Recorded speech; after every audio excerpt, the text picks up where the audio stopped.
Hello everyone, welcome to GK Ocean. आज हम लोग डिस्कस करने वाले हैं भारत का पहला भेड़िया अभयारण्य। हाल ही में झारखंड के लातेहार जिले में स्थित महुआ दानर भेड़िया अभयारण्य को भारत का पहला और एकमात्र भेड़ियों को समर्पित अभयारण्य घोषित किया गया है। इन्वायरमेंट और इकोलॉजी से रिलेटेड ये टॉपिक है। ये आपके एग्जाम के लिए इम्पोर्टेंट हो सकता है। तो चलिए हम लोग देख लेते हैं क्या होता है ये महुआ दानर भेड़िया, यानी कि भारतीय ग्रे वुल्फ। इसका वैज्ञानिक नाम क्या है? कैनिस ल्यूपस पैलिपस है। यह ग्रे वुल्फ की एक उप प्रजाति है जो भारत और दक्षिण पश्चिम एशिया में पाई जाती है। यह छोटे झुंडों में रहता है और अन्य भेड़ियों की तुलना में ये कम मुखर होता है, यानी कि लेस वोकल होता है। यह मुख्यतः रात्रिचर यानी नॉक्टोरल होता है और यह शाम से सुबह तक सक्रिय रहता है। इसके मुख्य प्राकृतिक आवासों में झाड़ियाँ, घास के मैदान और अर्धशुष्क कृषि पारिस्थितिक तंत्र शामिल हैं। आईयूसीएन की बात की जाए तो आईयूसीएन के द्वारा जो रेड लिस्ट निकलती है उसमें इसकी क्या कैटेगरी है ये भी देख सकते हैं आप पिक्चर।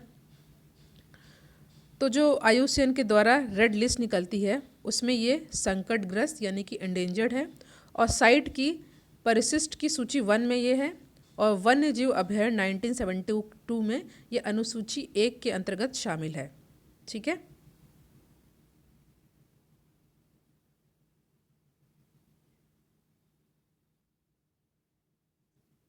झारखंड के लातेहार जिले में स्थित महुआ दानर भेड़िया अभयारण्य को भारत का पहला और एकमात्र भेड़िया होने का गौरव प्राप्त है।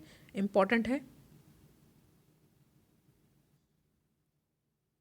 अगर बात की जाए महुआ दानर भेड़िया अभयारण्य के बारे में तो ये झारखंड के लातेहार जिले में स्थित महुआ दानर भेड़िया अभयारण्य भारत का पहला इसलिए इम्पोर्टेंट हो जाता है क्योंकि इंडिया का फर्स्ट है और एकमात्र भेड़िया अभयारण्य है जो भारतीय ग्रे वुल्फ यानी कि जिसका वैज्ञानिक नाम क्या है? कैनिस ल्यूपस पैलिपस के संरक्षण के लिए समर्पित है।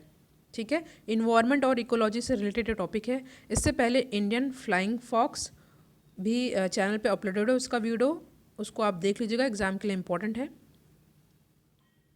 लगभग 63 वर्ग किलोमीटर में फैले इस अभयारण्य को 1976 में विशेष रूप से भारतीय भेड़िया आबादी की सुरक्षा के लिए घोषित किया गया था। यह अभयारण्य पलामू बाघ अभयारण्य का एक अभिन्न अंग है। अभयारण्य के अन्य वन जीवों में चित्तीदार हिरण, जंगली सुअर, लकड़बग्घा, भालू और विशेष रूप से भारतीय भेड़िया जैसी प्रजातियां शामिल हैं। ये सभी फैक्ट आपको याद कर लेने हैं,